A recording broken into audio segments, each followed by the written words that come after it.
Welcome. Welcome to the City of Molalla Planning Commission meeting for June. June 4th, 2025. So please join me in the flag salute. I pledge allegiance to the flag of the United States of America and to the republic for which it stands, one nation, under God, indivisible, with liberty and justice for all.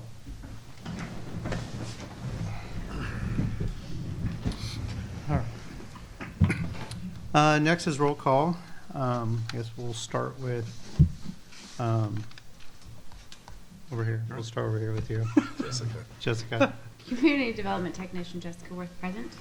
Jamie Viveris, Associate Planner, present. Commissioner Hodgkinson, present. Commissioner Ornelas, present. Commissioner Eaglebear present. Commissioner Ansel, present. Commissioner Potts, present. Senior Planner Dan Zender, present. Violet Brown, 3J Consulting, present. Thank you. We're moving on to our consent agenda for the minutes from May 7th, 2025. There were some corrections made, so I need to ask, may I have a motion to amend and adopt the consent agenda with corrections? I motion to approve the May 7th agenda with corrections. May I get a second? I second. Is there any discussion? Does anybody need any discussion on that? Nope. All right, Jessica, can you call the roll? Commissioner Ansel, Aye. Commissioner Ornelas, Aye. Commissioner Potts, Aye. Commissioner Hodgkinson, Aye. and Chairman Eaglebear. Aye. It passes 5-0-0.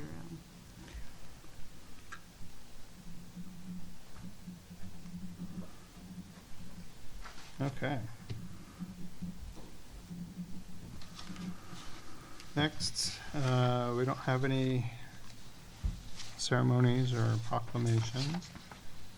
However, we do have, let's see, now's the time to receive public comment on items not listed on our agenda. Citizens are allowed up to 3 minutes to present information relevant to the city, but not listed as an item on the agenda. Prior to speaking, citizens shall complete a comment form and deliver it to the support staff. Planning Commission does not generally engage in dialogue with those making comments, but may refer the issue to the Community Development Director. Complaints shall first be addressed at the department level prior to addressing the Planning Commission. Did staff receive any written communications? We did receive one via email, and you each have a copy. Mm-hmm. Yep, it was submitted by Paige Lance in regards to the general business item, the UGB Goal 14 memo, generally talking about challenges in expansion to the south. And so that'll be added to public record. Okay. Yes, it was thank you for the copies. Looks a little lengthy. And my understanding is that it'll be attached to the meetings posted at next month's meeting online. Yes, sir. All right. So, all right. We don't have any other public comment or anything that you're aware of? Mm-mm. Okay. We don't have any public hearings today, so that moves us already into our general business. Mr. Zender. We got a lot of general business. For the Goal 14 general business category, we didn't submit a written staff report. I'll just read a quick overview into the record before turning over into our consultant, Violet Brown with 3J Consulting. So, this topic is for our UGB study. It's a Goal 14 memo overview. The just recommendation is to get your feedback on it once we present to you what the Goal 14 memo overview. And so background, when cities have a demonstrated land need as determined through their housing, employment lands, and public facility studies, statewide planning goal 14 outlines criteria for urban growth boundary expansion to meet those needs. Once the land need has been quantified, a study area determined, and subareas have been created within that study area in accordance with state prioritization for UGB expansion, 4 factors are applied to the subareas to determine suitability for expansion. The first one is efficient accommodation of identified land needs. Second is orderly and economic provision of public facilities and services. The third is comparative environmental, energy, economic, and social consequences. And the fourth is compatibility of the proposed urban area with nearby agricultural and forest activities occurring on farm and forest land outside the UGB. So how would the expansion interact with the stuff outside the UGB? Subareas within the exception lands are to be considered first. As our exception lands are large enough to accommodate the needed residential lands, these 7 subareas are the focus of this analysis. From there, consideration is given to the remaining subareas to accommodate the larger parcels needed for larger employment developments that are unavailable in the exception lands. So with that, I'll turn it over to Violet Brown of 3J Consulting to talk about our memo, our Goal 14 analysis. Stole my thunder. Okay, so yeah, thank you for the opportunity to come back and talk about the UGB expansion process. The agenda tonight will take a very similar structure in that I'll start with the policy framework and a bit of the process and timeline, and then move into a quick review of some of the information that you've already received in terms of what is the kind of factual basis behind this. We'll dive into the Goal 14 analysis, which Dan was alluding to, and at that point, we'll get to look very closely at some maps of, at a parcel level and look at these sub areas. And it is my hope at that point that we can have a discussion, because I do want to get through all 7 of them and then have sort of a end kind of next steps and what happens later. But I do hope that we're able to kind of discuss them as we move through them, because there's going to be some very specific information at that point. And then, like I said, at the end, we'll go through next steps. I will say this is something I wanted to say before, but this is sort of the beginning of the process. I know it might feel like we've been doing this for a very long time, but the information that I'm presenting tonight is a draft.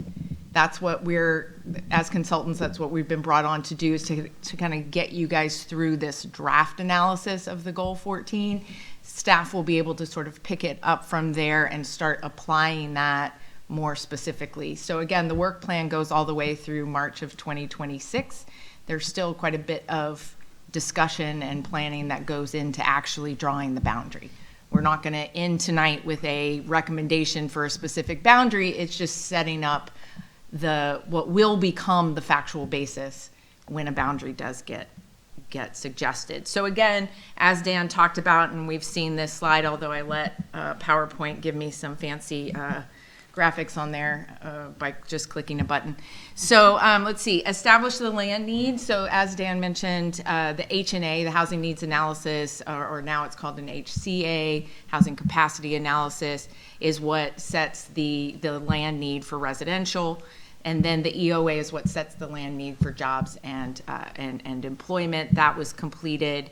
We've gone through efficiency measures, both part of the HPS, which is just making sure that you're doing things sort of efficiently to build housing, but then also efficiency measures that very specifically, like the rezoning, that definitely bring down the land need that you have by increasing the capacity within the existing UGB. So that's a required step. We've created the preliminary and the final study area, which I talked to you guys about last time, and gone through the parcel prioritization, which I know has been a big issue here in terms of the fact that some of the land has been designated as first priority. And we spent some time last time discussing why that is and why that happens. And then we evaluate the sub areas according to the Goal 14 location factors. That's what I've been doing in May, and then here we are presenting analysis to both Planning Commission. Next week we'll present to City Council, and it's my hope that our discussion tonight will inform some of this information and may change a few of the slides and will get incorporated into our analysis as we talk to City Council next week.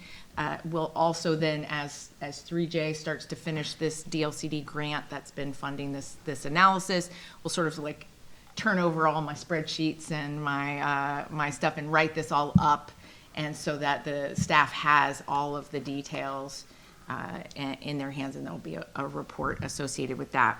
What happens next is an amendment gets adopted by the city to change the boundary and update the comp plan and the comp plan map, and it then needs to get adopted by the county, and then you get to an approval or denial by DLCD.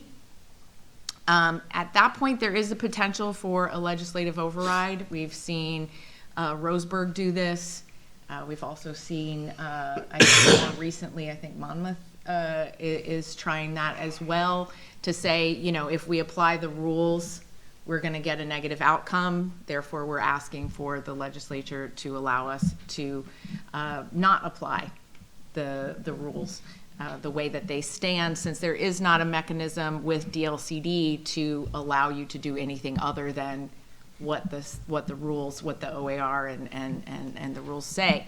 So that is something that has happened in other jurisdictions. It's not something that I'm presenting on. I'm presenting on how to get this kind of submitted to DLCD and what happens then. I'll add a quick addendum on that at the end of this. Yes, so it's you know, it's kind of a buzz in the planning world.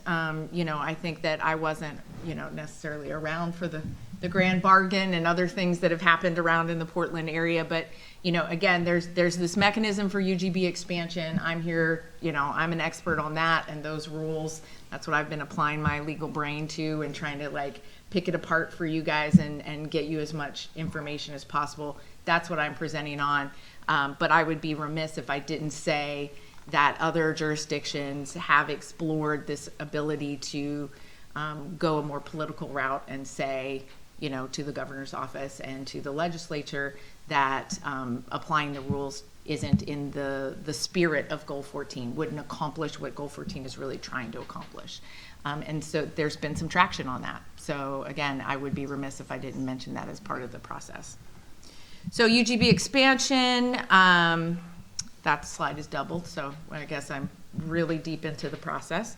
EOA and H&A land needs, as you guys have heard many times, the population forecast that we're required by law to rely upon from PSU says that there's going to, Molalla is going to grow by about 5,432 people. Again, PSU uses birth and death rates for that. It isn't necessarily, you know, in migration, but a lot of it is just around birth and death rates and families growing and people living longer and things like that. So around that, there would be a housing need of about 2,000 new units between 2023, and really based on 2022 numbers when the H&A was done, into 2042. So for 20 years from 2022 to 2042. Through the efficiency measures, and we talked about this last time, the efficiency measures and the pipeline projects that have been completed since the H&A was adopted, we've gotten that number down to 928 new units. That comes out to around 182 acres, although there is a 25% adjustment for infrastructure, for utility easements, road easements, and parks. That because there is a requirement to have parks per a certain amount of acres of parks per 1,000 residents. So that brings that up to about 228 acres of residential land. 98% of that is for R1, is for single family.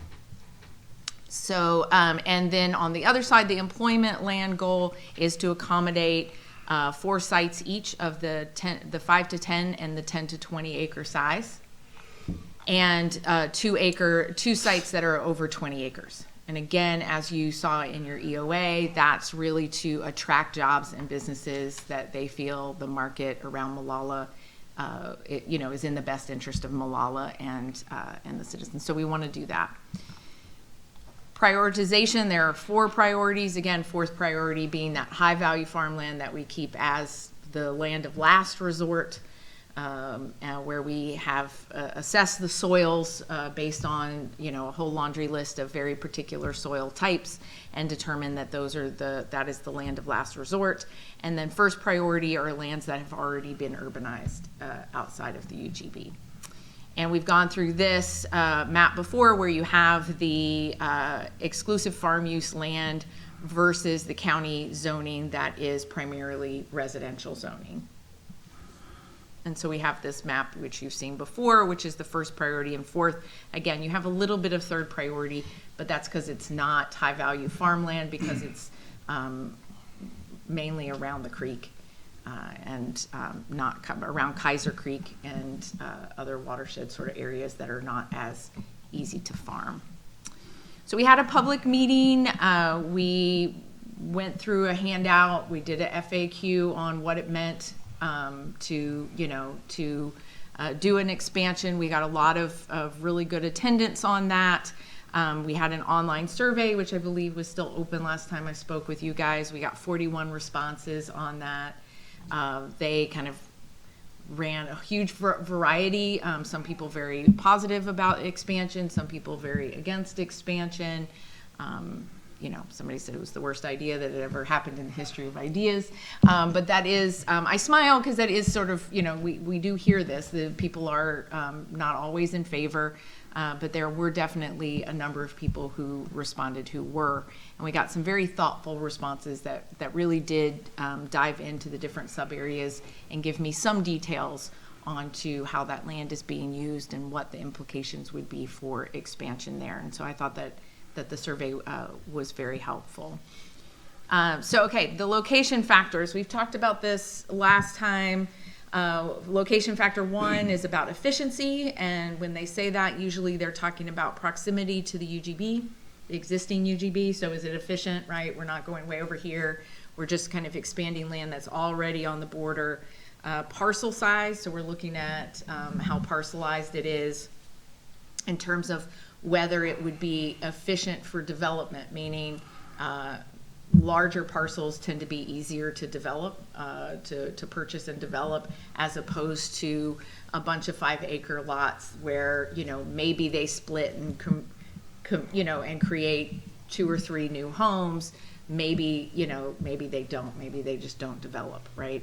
So we look at parcel size and buildable land. So again, if you're gonna bring in a whole parcel, but half of it is not buildable because of wetlands constraints or things like that, then that's not an efficient, you don't wanna bring in 80 acres and only get 40 use out of it. That goes against efficiency measures. I want to say these goal 14 locations, again, it's sort of a balancing and comparable. So when we look at land, if we're looking all at the same priority, so let's say it's all first priority, and that's what we have here for sub areas 1 through 7, these are going to be a balancing. You're going to look at one against the other. Is this more or less efficient than going here? If I take these parcels versus that parcels, what is more efficient? These are just criteria by which to gauge that, right? So we want to make sure that when you're choosing one and you say, hey, we're going to go this direction over that one, you want to be citing back to these things that I'm kind of giving you guys as that basis. So you would say, this side is more efficient because of these reasons. Again, on efficiency, the second one is orderly and economic provision of public facilities. Again, your water, your sewer, your transportation and stormwater, public services, public works. What does it mean to go this way versus that way? How expensive would it be to expand down Molalla Avenue or over on, Ona Way or somewhere else, okay? And then, again, Dan mentioned 3. 3 is really kind of sneaky. It's like, 4 different factors in a trench coat. It's got economic, where we talk about cost of the land, transportation facilities. Again, you're seeing utilities and services prop up again, just as we saw in location factor 2. Parcel size, just like we saw in location factor 1. Development potential. What do you think is really the likelihood that this land is gonna develop? So again, that goes into like, this is an economic use of land. Social, we talk about how close is it to existing schools and parks?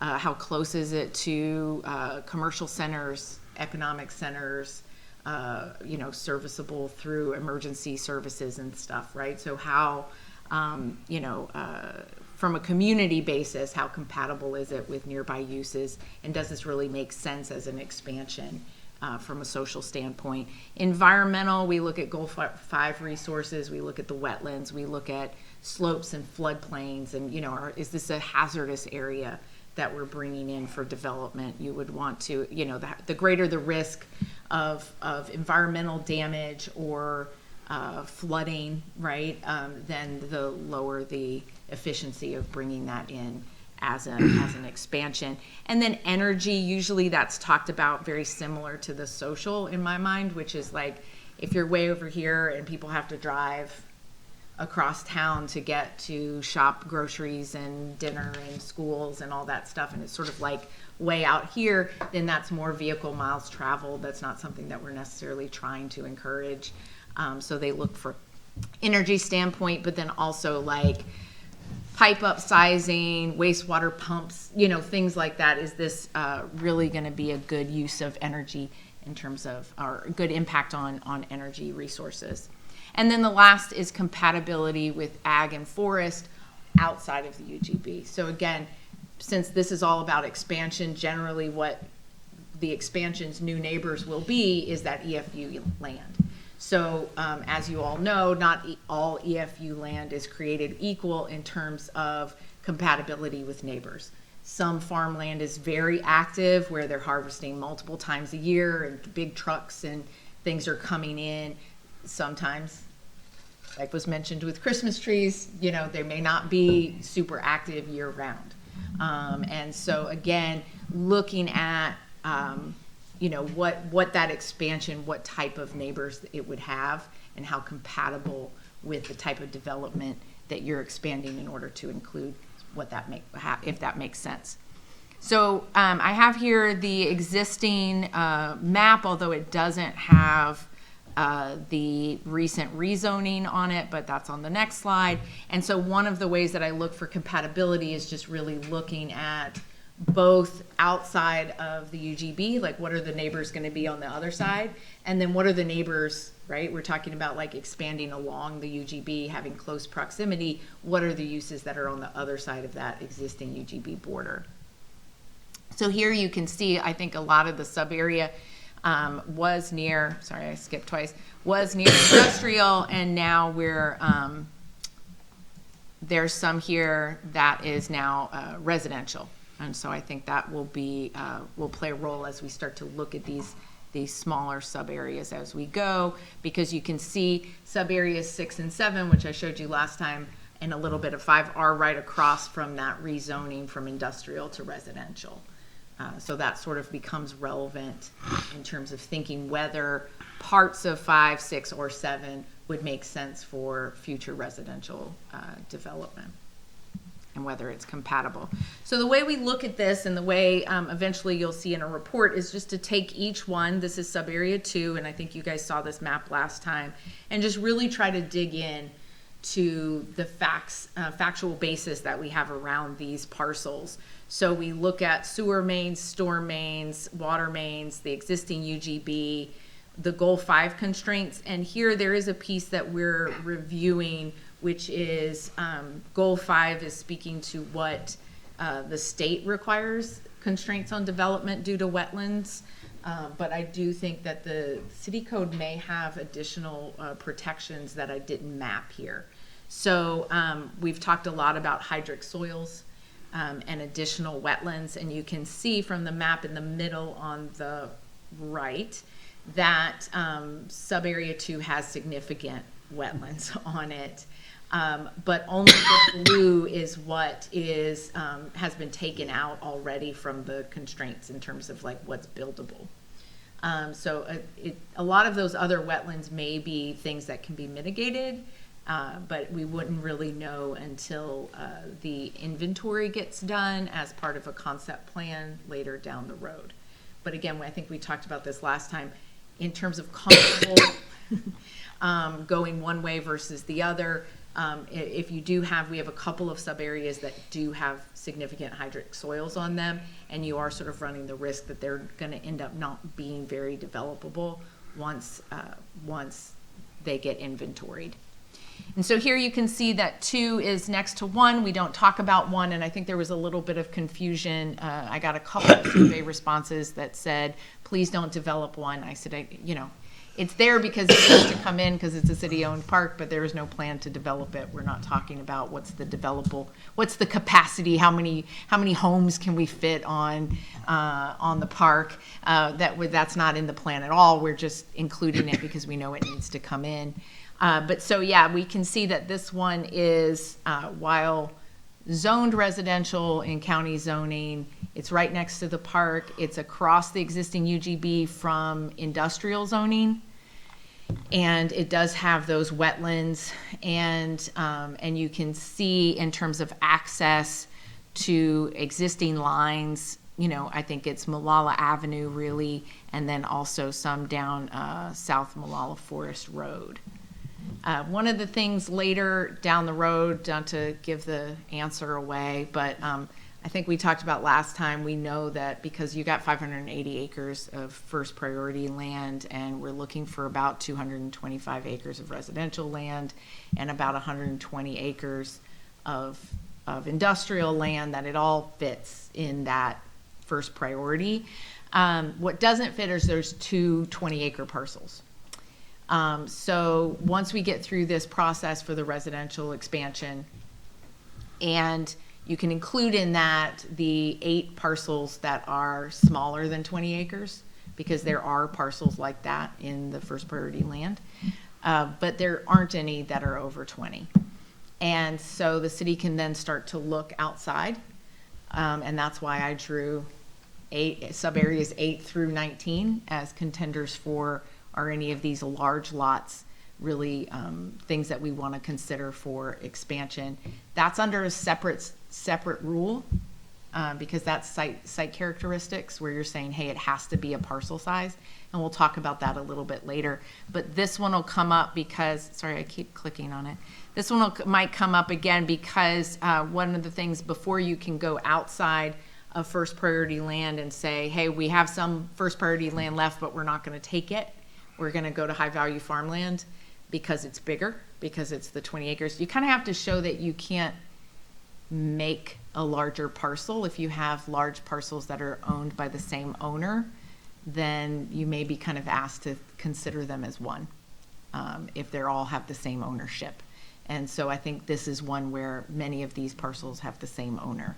And so so it may come back into play a little bit further on in terms of, can we go elsewhere and take 20 acres of high value farmland that's fourth priority because we don't have anything that fits the bill, but this could maybe fit the bill if it can be combined. So those are the kind of things, and then I dig in a little bit deeper. So this is the map again, I think you've guys seen, and really try to put some numbers to this. So this is 74 acres without that blue strip of the creek. It leaves about 67.7 acres again of buildable land. That may go down because again, it just came up.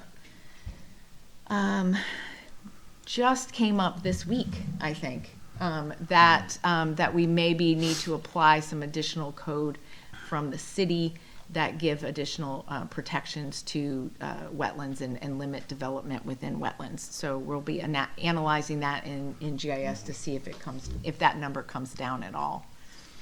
And then 240 housing units. Again, there's math from DLCD about how I can go about doing all of that calculation.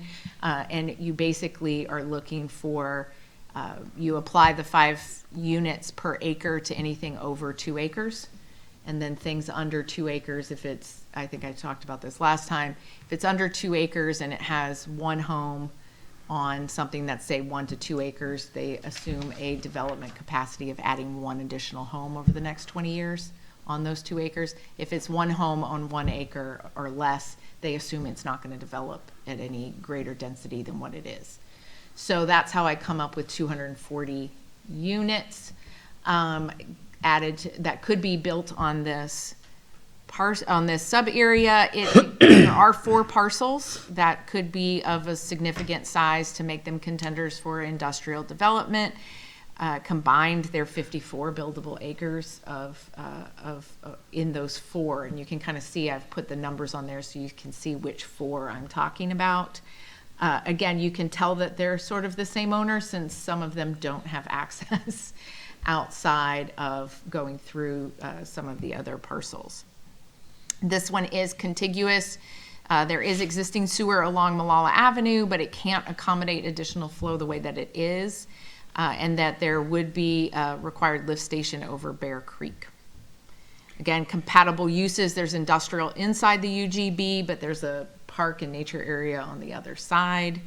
And there are those hydric soils that may turn out to be locally significant wetlands once the inventory is done. Moving on to sub-area 3, you can see I'm just going to kind of move through along the UGB border here. You can see 3 is pretty long. Again, I want to reiterate that the sub-areas are for the ease of analysis. When it comes time to actually draw the boundary, it may be that some of the parcels along the existing UGB in sub-area 2 make sense to bring in and some don't. It doesn't mean that you either bring in 2 or 3 or it's 2 plus 3. It really will be a carving up of each of these sub areas. This is just for me to get you the numbers. And I do think, with GIS and things, Dan will be perfectly capable of saying, okay, well, if we draw it this way and we take these parts, this half of 2 and this half of 3 or whatever, how many units are we creating and how many acres have we met our need? That definitely will be doable based on the information and the analysis that we've done. One of the reasons you might see in other UGB expansions, and it came up in our TAC, is the idea of giving like a scoring system to each sub area. For this one, I didn't want to do that because, again, you only need about 200 acres of this 580, so we all know it's going to get carved up. So I could give sub area 2, 3 out of 5 stars or whatever it is in terms of for location factor 1 or location factor 2 or 3. But the reality is it's probably going to come in piecemeal, and then those scores go out the window because you don't know if what was bringing the score up or down, was it this parcel or that, until you actually apply these 4 factors to where you're drawing the line. So 3, you can see the size of the parcels on 3 is interesting. I think it's, again, continues South Molalla Avenue down a bit. So that would include similar expansion along South Molalla Avenue of water and sewer. Again, it's between residential uses in kind of 2 and 4, but across the UGB, there are some industrial uses. And this one has very little in terms of the wetlands. There are a little bit on the edges. And we did hear in the survey that there was significant flooding when there are heavy rains. We heard that for a number of the sub areas, that there was flooding in heavy rains, and that is definitely something that can be considered, and the city can rely on that information when making a comparable determination between parcels.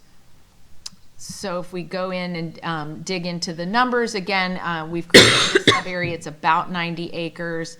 67 acres are buildable, and that seems really low. But if you look at those blue areas, it does get quite hilly.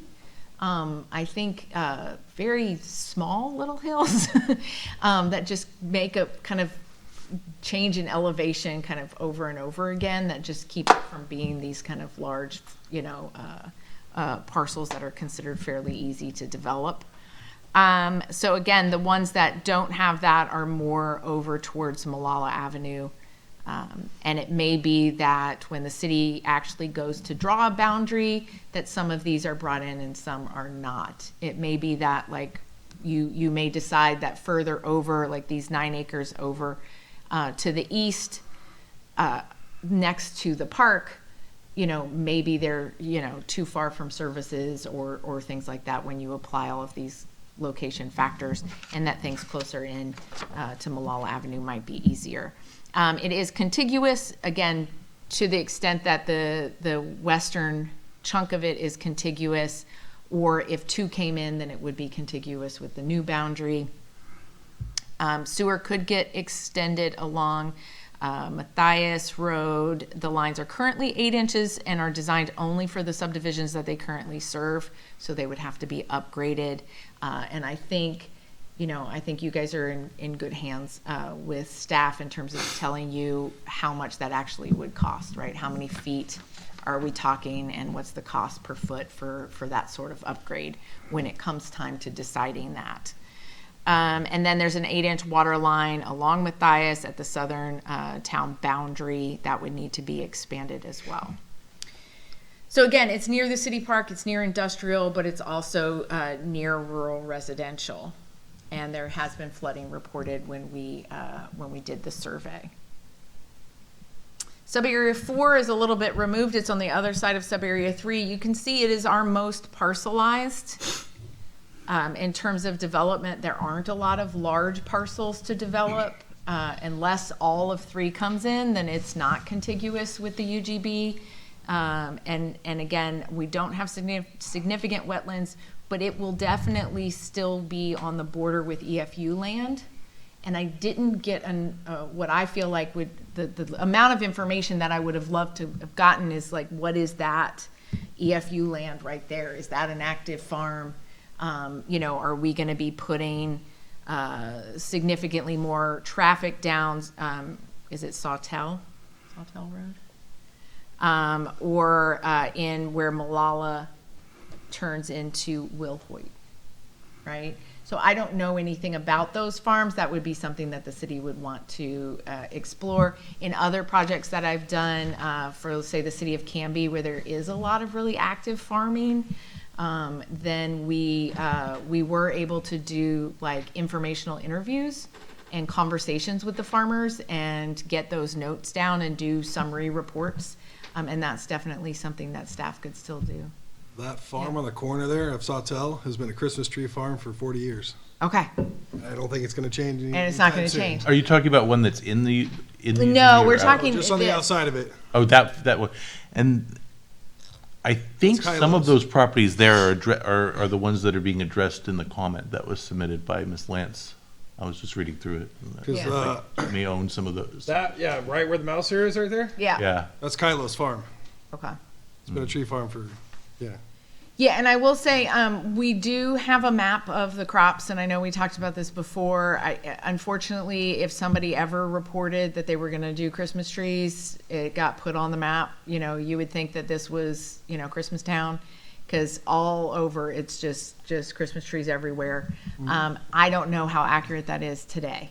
Because again, somebody, we were told somebody, it was like, yeah, they gave it a shot 2 years ago. They put in a, permanent, they didn't make it work. And now it's not actively a Christmas tree farm.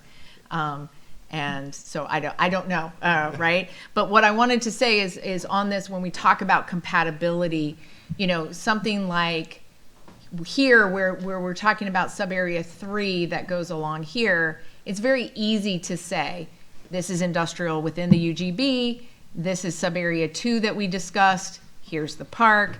And we know that this is rural residential. So when we talk about compatibility of developing 3 and its impact on local agriculture, there's basically no impact on local agriculture for, say, 2 or 3 because it's not bordering it. But when you start to go out here to 4, you know that their boundary is with an active farm, and you would probably, the city would want to reach out to them to discuss, again, how trafficky is it? Are they moving? Are they using the roads to move big equipment on a regular basis? How sensitive is their crop? If it's Christmas trees, probably not so much, but like organic produce farms are very sensitive to trespassers and people letting their dogs run out in the field. And I mean, that's a huge problem. Versus a Christmas tree might be a little bit different, right? So it would be something that the city would want to reach out and discuss. You can see here I added in the acreage, even though, when we were talking like 5.1 or 5 acres. Again, parcelization, it doesn't mean it can't develop. It doesn't mean you don't bring in land that's parcelized. It just means there is an assumption that it would be harder to develop. And we had developers on our PAC on our committee who talked about, if I have to, I need, what did he say? He was like, I need, 16 was sort of his low end acres, for right? development. To build again, he's building subdivisions. So that's one particular type of development. But it tends to be the, I know there was Low like bar. a economy of scale. It tends to happen, like they can plan it out, it can happen, versus something that maybe happens, sort of trickles over time, where individual owners sell and maybe 5 to 10 homes get built on a 5-acre lot, as opposed to a larger development. So this is our more parcelized area, although there are 2 larger sites that could be potential for. Technically there are 11 sites that could be potential for industrial development. Although again, that's because you're looking for 4 that are over 5 to 10 acres, and you've got a handful of them that are exactly 5 or 5.1 acres. But again, you're right across from the EFU land. So with existing residential. So I don't know how much the city would actually determine that, 4 of those 5 acres should be set aside for industrial development. And again, there was some flooding reported, and we have been working with the city to also get, for each of these, we're really trying to look at it and say, okay, where is the existing sewer and water? Where would it make sense to expand it? Here, I think there would be an expansion along Molalla, but there might be other areas where there could be expansion. How many feet are we talking? What's the cost per foot for that? How many homes can really be serviced? And then when you actually get a number and you start to draw a boundary and include certain parcels, is when you can really say, well, what's the price tag on this one versus going this way? Sub-area 5, I think is interesting. It is, we shaped it a little strange, and it is another one of those that does share a significant boundary with existing EFU land, particularly the parcels to the south. Some of the parcels that are up along the existing UGB boundary at the top are right across from what is now residential, although there is this one little bump out here of the existing UGB that is still in industrial use. But yeah, so we have a number of parcels here. We got some really good information from the community around this. I think a lot of these parcels don't have access. So there may be like easements through, they don't have very clear access to the major roads. So in terms of, finding these parcels and how they would be serviced and how the roads would need to be expanded, again, it's not a complete bar that this is like never developable, but I think there would have to be some real thought put into exactly the public works piece and the transportation piece. Again, if you go to DLCD and you say, this isn't efficient, I will say this.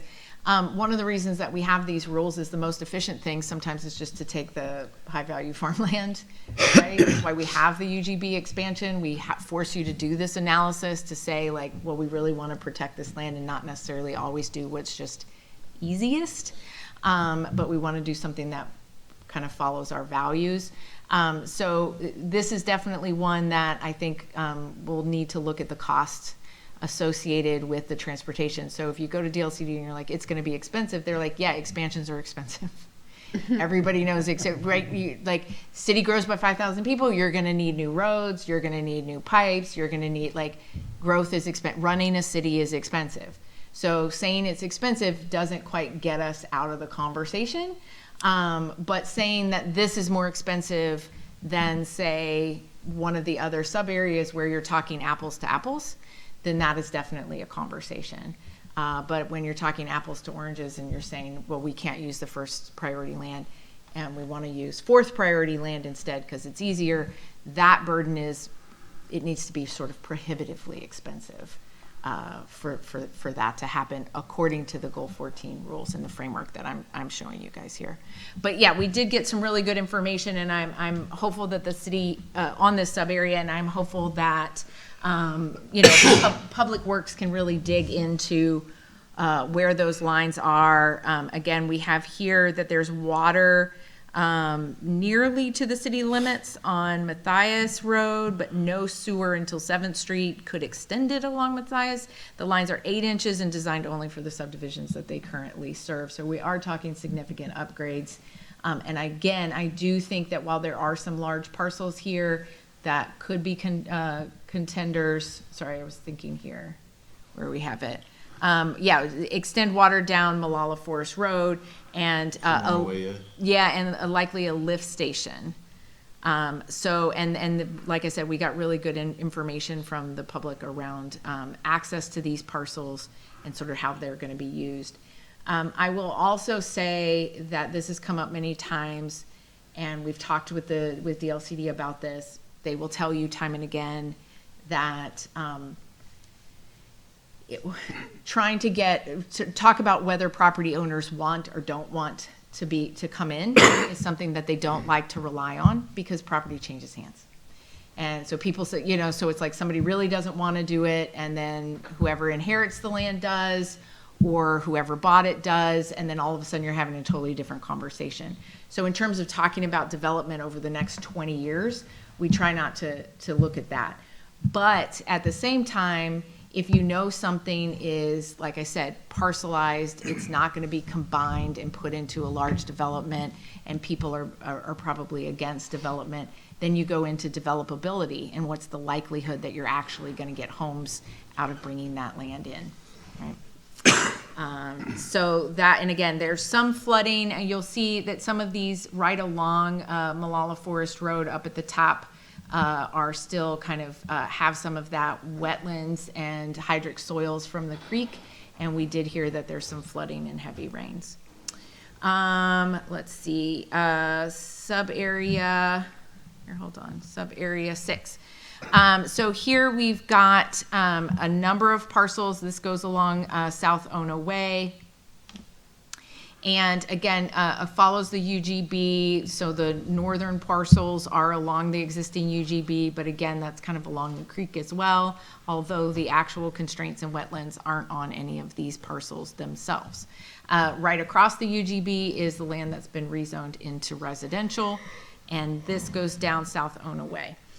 So again, it's about 70 acres. Almost all of them are considered developable from a constraint standpoint. The housing capacity of these parcels would be about 240 new units. 6 of the lots are of the size that are included in your EOA, and they take up about 55 buildable acres of those 70.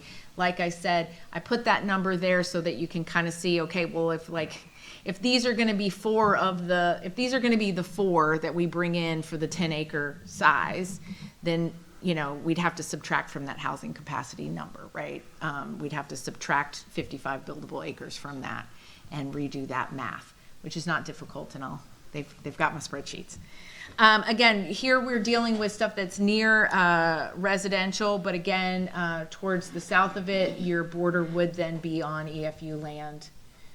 So again, it's kind of a short border on this one. The way that we drew the sub areas, tend to kind of be strips coming out from the existing UGB, but it's something to consider in terms of compatibility. Here we've got 2 8-inch pipes, sanitary lines in the vicinity of the northern portion of the property. One goes along South Ona Way, north of Bear Creek, and one along the Molalla Forest Road and South Low Road. 8-inch water line at city limits along South Ona Way. So there again would need to be an expansion, and depending on, our extension of lines, depending on how many of the acres, how many of the parcels would come in would determine how many feet, right, of extension would need to happen, and that would impact the cost there. And again, we're creek adjacent here, and we did hear that there was some flooding. All right, sub area 7, you can see we've got hydric soils through the center. And this one, while it borders on 6, so it kind of depends on what happens with 6. But right across the UGB is industrial uses. There are a number of larger lots. It's not as parcelized as some of the other sub areas that we looked at, although you do have some EFU land between 7 and the 213. We did hear in terms of, increased traffic and things like that. I'll show you here. We've got it 76 acres, 291 possible units according to the state's math. There are 8 lots on 58 buildable acres with access mainly along South Ona Way. I mentioned access. We got this question on the TAC. I tend to talk about access a lot, but again, in my mind, it's like if you're saying something could be developed for industrial, then like what kind of industrial and what kind of trucks and things are they needing to come in? You tend to want to put industrial development near larger highways and not necessarily have them going through neighborhoods, right? So I tend to think about access, and I do feel like through this whole exception land.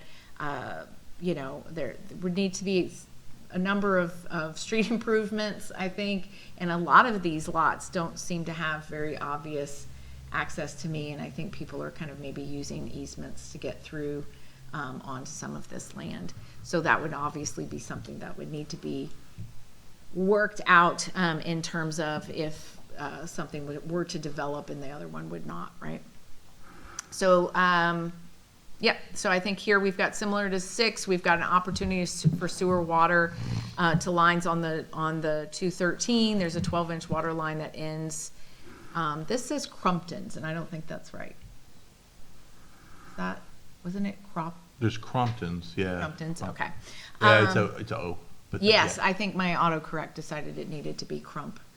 And sewer ends about 135 feet north of the city limits, potential gravity connection with extensive upsizing and extension of sewer.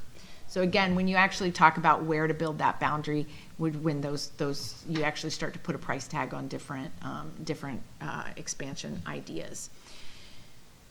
So looking at all 7, I've now given you a map a bit with green just being EFU land, and then the brighter blue being 5 to 10 acre lots, the darker blue being the 10 to 20 acre lots that are in this first priority land. Again, if you leave any first priority land on the table and want to go outside of the first priority land to fourth priority land to get anything, your EOA does say you need 2 20-acre parcels, so you can, but you would have to look into these sub areas and decide where those 2 parcels are going to be. You would need to then apply your goal 14, exactly the same analysis, the efficiency, the parcelization, the location to transportation, the cost of public works, and these would all be apples to apples if you're talking about sub areas 8 through 19 in terms of looking for 2 candidates for a 20-acre parcel, or for 2 candidates for 20-acre parcels. I will say one of the conversations that we had is there are restrictions. If you bring in, say, 10, which has been talked about a little bit, if you bring in sub area 10 because it is a large parcel that possibly makes sense for industrial, it's near the airstrip, it's near major highways, it's near the water treatment plant, things like that. There would be restrictions that the city would have to then zone it and restrict it from then being chopped up. Because if the reason that you're able to go get it is because it is a large parcel, then you have to, as a city, preserve that characteristic.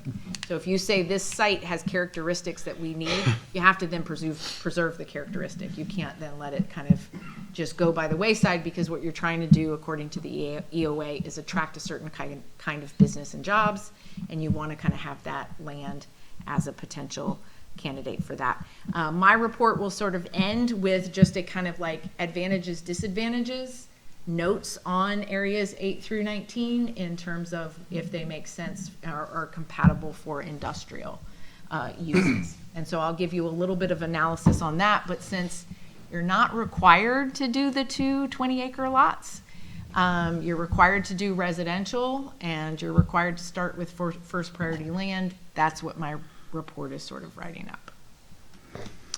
So again, next steps is for the city to actually start to dig in over the course of now until March of 2026, to start to dig in to each of these sub areas and really start to decide, probably talk with people, about, really dig into where those lines are in terms of public works and what the cost would be, and the ability for them to develop. And again, then the county has to approve it. If the county doesn't approve it, I think that is something that is appealable. I did send Dan a kind of more detailed list of all of the ins and outs of, how many days notice, all the stuff in terms of all the pieces of this. But again, basically, it's the city makes a decision, the county then either agrees or doesn't agree. Hopefully they agree, and then DLCD looks at it. If they approve it, great. It can get appealed by outside parties, but if DLCD doesn't sign off on it, the city can appeal. Or again, some other cities have been doing a legislative override. What we in the planning world have been referring to as the legislative override button. And so again, 2 cities have done it now. I don't know what the future of that is. I do think that Roseburg might go to the Court of Appeals. It might not, it might stand, it might not, we'll see. But again, that's definitely something where Roseburg felt like the rule as it stood didn't accomplish what needed to be accomplished. And so they asked the legislature to basically order DLCD to approve it. So we'll see what happens with that. Yes, I think before we get to questions and discussion, I just wanted to add a little piece about that legislative override, because that's sort of where 3J and Violet's work end, and I want to be clear about that's where their work ends, and sort of staff and city officials' work may begin a little bit. And I think since we've been looking at this, staff has certainly felt, and we've gotten some of that similar feedback from some of the commission and council, that we'd be remiss to only look at the lands to the south that are those first priority lands, and that before we sort of exhaust other options, because when you look at the prioritization, it's very clear where the city has to expand. When you look at some of the other factors that you find in the Goal 14 analysis, those 4 factors of efficient accommodation of land needs, or orderly and economic provision of public facilities and services, comparative environmental, energy, economic, social consequences, and the compatibility with adjacent farm uses. There's some pretty clear advantages to going other places in the city than to the south, just because of where our utility lines lie, where major roads go through for access, for at least initial access before you sort of carve up into subdivision roads that get built, and then and then the economic viability of going going in other directions versus to the first priority lands. So we Mac drafted and Scott sent a memo that outlines a lot of this to the governor's office, to the legislature over the past couple weeks. I think about a week ago, they sent it out to them, and we'll be talking to those officials, within the next couple weeks. I think early next week. Just and basically the idea is like, say we passed an ordinance that went to the north. We did our analysis and said this is where we want to go. Well, so DLCD by law would just, they'd basically remand it on site. They'd say no. No, you can't do that. And then at that point, that's where we would invoke the legislative override. We'd go and we'd say, hey, we want an amendment that says, hey, DLCD, you pass this. Right. We'll get a sense in the next couple of weeks if the governor's office and legislators are like, absolutely no, we're not going to support this. We like our Senate Bill 100 as it is, and or if they say, yeah, we've been looking for a case and this seems like the perfect case, or probably more likely somewhere in between. Those two poles. I'll jump in, even though Dan's trying to protect me in my bubble of my goal 14. But one of the things is the rules just don't have a mechanism. The rules as they stand don't have a mechanism for you to say what members of your community and staff have said very eloquently, which is the spirit of Goal 14 is not being accomplished if you follow the letter of the rules. And so I think that in that way, I think DLCD's hands are tied because there just isn't a mechanism in the rules to apply sort of a kind of like gray area, gut feeling override, right? Like there just isn't a subjective thing other than once you're looking at land that is all first priority, then it's subjective, right? You're kind of looking at the Goal 14 criteria, you're looking at all these things and you're weighing them and it's a balance. But, there isn't really a way to say, well, if we apply the Goal 14, we should go to fourth priority before first. It's just not possible under the rules. And so it may be that, that is a moment when the legislature decides that, we're going to step in because the outcome, in order to get the most just outcome that the Goal 14 envisions, we need to do something other than apply those rules. Again, as planners, I think that it would be nice for just to create a mechanism instead of each jurisdiction asking for an exception. You know what I mean? I think maybe exceptions like that are kind of what got us here in the first place. But so it would be nice that there was just like a clear, bright line rule of when you were allowed to do this. But again, that doesn't exist today. So, I've given all of the analysis, I think, and again, I think you have very eloquent and thoughtful community members who are active in this. I think staff has been very impressive in their ability to kind of understand the details. I think everyone that we've met with, I feel like from this commission, city council, and the public, I feel like they really get it. They understand the rules, they understand the process, and some people really support it and say, okay, well, if that's the first priority land, then just go there. And some people don't. So I think it'll be kind of up to you guys to kind of figure out what your community wants and what the legislature is willing to kind of consider when you get the numbers really in front of you of what a new boundary would look like. And that's a good point. What you're saying that first is a good point, that the relationship with DLCD isn't adversarial in this case. It's just they have their way that they have to. They just straight don't have a mechanism. They don't have a right? mechanism. So it's like you apply the OAR, and if you don't follow the OAR, we have to deny it, right? Yes. It's like that's the law.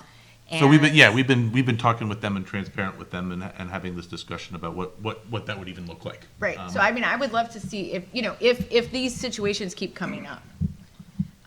Then, maybe a change to the rule, add another section there and say, unless, right, you can make this case, or here's the burden of proof to do something different. But as of today, that doesn't exist. Yep. So I think, we've gotten all the details possible. There's still plenty of time, like I said, where I didn't really get a lot of kind of individuals like farmers reach out or be able to have a conversation about certain parcels. That's definitely, again, this analysis is the beginning, it's the draft, it's setting things up.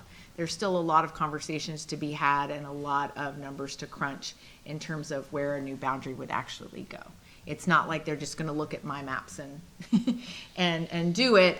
So I do think there's still a lot of opportunity for the community to be involved and to have conversations with staff about, you know, hopefully within these factors and these criteria, and say, hey, you're not thinking of it this way, or you don't have the wetlands really marked, or you don't have the crops really marked correctly. Let me get you some information, and then the city can get that into the factual record and include it into the report and use it as part of their decision-making. Any questions? I have a clarifying question. Yes. It's a question for clarity, I guess. Yes. I'm speaking to your comment about the LCD, just went like, no, denying us. Yeah. So I guess I'm looking for insight, maybe. Yeah. Just for trying to understand. So if you spend, we as a community spend all this time, money, and energy on creating this idea, right? And this is what we want. The LCD comes back, just, is it just that binary? Just No. I didn't mean, yeah, I didn't mean to make it sound. Or is there a collaboration where you go like, Right, there's no, a we're not going to review. approve it, go back, make some changes, bring it back to That- us? There's absolutely a collaboration. That's right. But my thing of like, they would just say no would be if you Like if we don't went go to- to first priority. if we you went go to 12 or right. 13, for If example, you yeah. don't go south and or you go south a little bit, right? Mm-hmm. Like maybe you take some parcels, but you leave some first priority land on the table that hasn't been incorporated into the UGB and Mm-hmm. instead leapfrog and take fourth priority land. I don't think they have a mechanism that would allow them to sign that, is what I'm saying. Okay. Like, there isn't a rule for them to sort of hang their hat on and say, oh, okay, you have, if we apply the criteria, you know, I mean, they have a checklist, right? DLCD has, Right. they're the rules, they have their criteria, and they march through it. And they have been, again, you know, this work has been funded by a grant, you know, that's why I'm very focused on what the rules are today. You know, and they've been working with us at every step to make sure they have checked all my math. They have gotten on 1 million different calls with me for me to say, okay, look, I'm calculating it this way. Is that going to fly? Right? And they said would take their time to jump on a call with us, look at it, and say yes or no, or to say, hey, our read of the rule is that you have to do it this way, right? So they've been very involved. It isn't that they just look at it and say no. But again, if you don't go south and you try to say, you know, go north, I know that there were many community members from, I believe, in 12 and 13 who showed up and wanted their land to come in for residential. That's just against the way it stands, the rules stand today. And there wouldn't be a mechanism within the OAR for DLCD to sign off on it. And so that would be the thing of like, where I feel like what I'm being told and what looking at it, I just don't see anything in the rule that would allow them to approve that. There's no discretion in their ability to approve that. But again, Yeah. I think that's why the legislature comes in. But there is back and forth. There is a review of all the process. They've been looking at all of this. And I know that they also have technical assistance for future grants if the city wanted to apply, to continue to apply the Goal 14 and to do more analysis on going south. I think that that's something that DLCD has let us know that they do have other grants and the city could apply for that and continue to get money to do that analysis.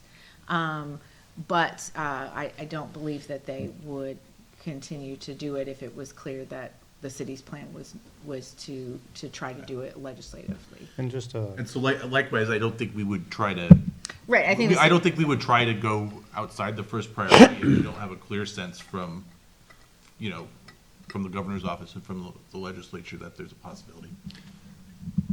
And just as a quick follow-up, just to, again, another clarity. This is a lot of information and over time, so forgive me if I don't remember why, but why is it we have to go south? So again, the prioritization, so in the past, property owners in the south have gone to the county and wanted to be excluded from exclusive farm use. and they didn't want to be EFU land. And so they asked the county to rezone their land so that they could be zoned residential Okay. and not have to do exclusive farmland. The flip side of that is it's like, okay, well then you're urbanized land and if you look at I think there was a previous report or something where I put the exact language of the county zoning where it's like these two zones are primarily residential and they've been developed beyond the point of being usable as farmland. And so when the county makes that decision, you've got this land that's already been removed from farm use. And so if you're expanding your urban footprint into outside of the UGB, the state says, which on its face makes sense, assuming that those exclusions were given in a way that makes sense, right? So again, assuming everything works as it's supposed to work, then your exception land would be land that is already urbanized and being used for residential use. And so if the city's gonna expand, they should go there before going to high-value farmland that's like prime soil for farming. So if you look at those zoning outside of Molalla, for most of it, you'd see EFU, EFU, EFU, EFU, EFU, and then where the airstrip is, I think there's a rural residential Yeah. designation, and then all those lands south have this RRFF5, which Right. is rural residential farm forest 5 acre, Right. and similar zoning designations that are different from EFU, and those are those Right. exceptions that bylaws. And I wasn't part of the work back in 2014, but I know that when the comp plan was updated in 2014, I think Winterbrook did it, and that firm did it, and I believe there were some discussions about putting some of the land that is now 11, 12, and 13 into urban reserves and doing the urban reserves process, which would be your land of first resort if you do go through all the process of getting designated as urban reserves. That process never really got off the ground. I don't know why at the time. I don't know if it was, staff or politics or whatever happened. It didn't get off the ground. So you have no urban reserve. So you don't have any land specifically designated for your, for expansion to happen. So instead we have to go through this process. And again, stuff that's zoned for exclusive farm use versus stuff that's zoned for primarily residential uses. When you need 180 acres of residential land, the rules say that's where you have to go. So, Yeah, thank you. no worries. Yeah. No worries. This is the time. Yeah. I think this is, for now, this is my last meeting, so ask all your questions. No pressure. It sounded like you guys had more to go, so I had a couple other questions, but you kind of answered them in a way during your conversation that you had there's still more steps and more. There's more steps, Yeah. and all of this will get put down into a report Yeah. that you guys will have access to at some point, I believe. You guys have anything? Is that Hmm. Well, thank you so Okay. much. Well, thank you so much. Thank you. Again for coming and sharing, Always. Anytime. presenting. All right. All right, well, thank you so much. Thank you. All right. And with that was a lot. And with that, we have staff communications. So does any staff have any updates other than this big project that we're working? Yes, sir, I do. Yeah? If you guys haven't seen it yet, the Clark Park Pavilion has been replaced. It's beautiful, gorgeous. Go check it out. Summer is gonna be great there. Along with Bolander Field, about 90% of the traffic improvements have been done, including those ADA and parking strips that they did. And the Boy Scouts worked alongside Public Works Maintenance to put a bench in Pioneer Cemetery. So they poured a concrete pad, they cleaned up the cemetery, took out some sticks and stuff, and then put a bench in. So they've been busy. Awesome. other project updates? Yeah, so I wanted to give one on the efficiency measures. So that the efficiency measures was this ordinance that passed at the end of March. We chatted about it a couple times here. Included the ADU to type 1, that's no issue, and then also a number of rezoning projects. So I wanted to update you on what's going on with that. So council did approve it in March and adopt it.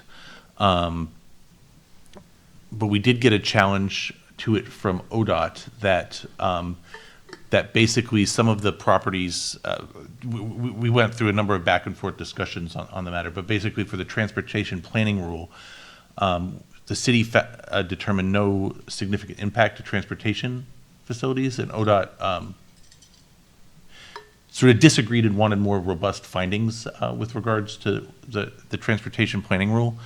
So we did an exercise. Our staff and their staff worked together to determine sort of what a high trip count case scenario would be with the existing zoning, and what high trip count would be possible with the proposed zoning. And so basically from there, we got to, ODOT was very comfortable what we had done with the residential rezonings and then also the courtesy rezonings, but the industrial to commercial zonings increased trip counts in a way that they wouldn't have been comfortable passing it without further analysis done. And that comment would have been, put the ordinance subject to remand from DLCD. So rather than go through that process, we're going to do a repeal and replace. And that's the map that I have up here. There's sort of gray areas that show the commercial, industrial to commercial on the map that is going to be left out of this new ordinance. And then the residential and a little bit of downtown commercial, and then also the Prairie House Inn will go to commercial. That'll go from residential to, but as we had previously discussed, so that will remain the same from the previous ordinance. So I just wanted to make you all aware that was going to happen, and we're planning to go before council with the replacement ordinance on the 25th. So it wouldn't preclude in the future doing those commercial rezonings. It will just take a little more effort than we had capacity to do at the time.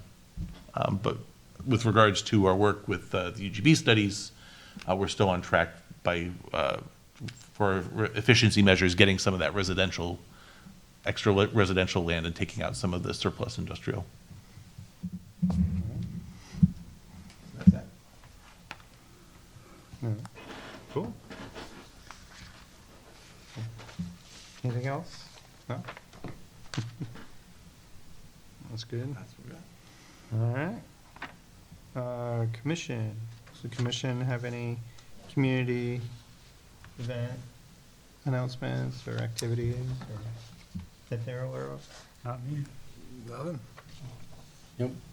Chamber of Commerce isn't here tonight, so. Yeah, That's true.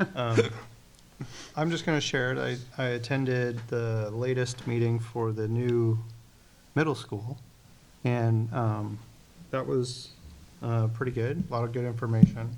Seems that they took a lot of the feedback from the previous meeting that I attended and incorporated that there, so it appears that they legitimately went back and made some adjustments to the site layout and the traffic flows and things like that. So they were pretty excited. It looked pretty solid, and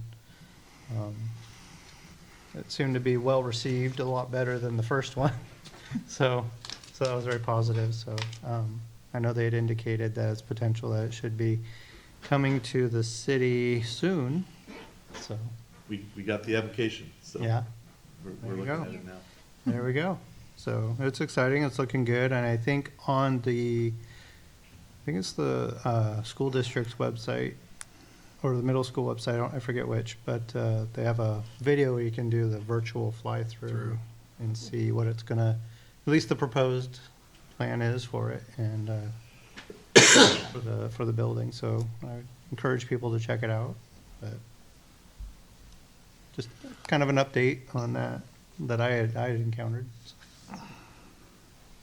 And attended, so that's all I got.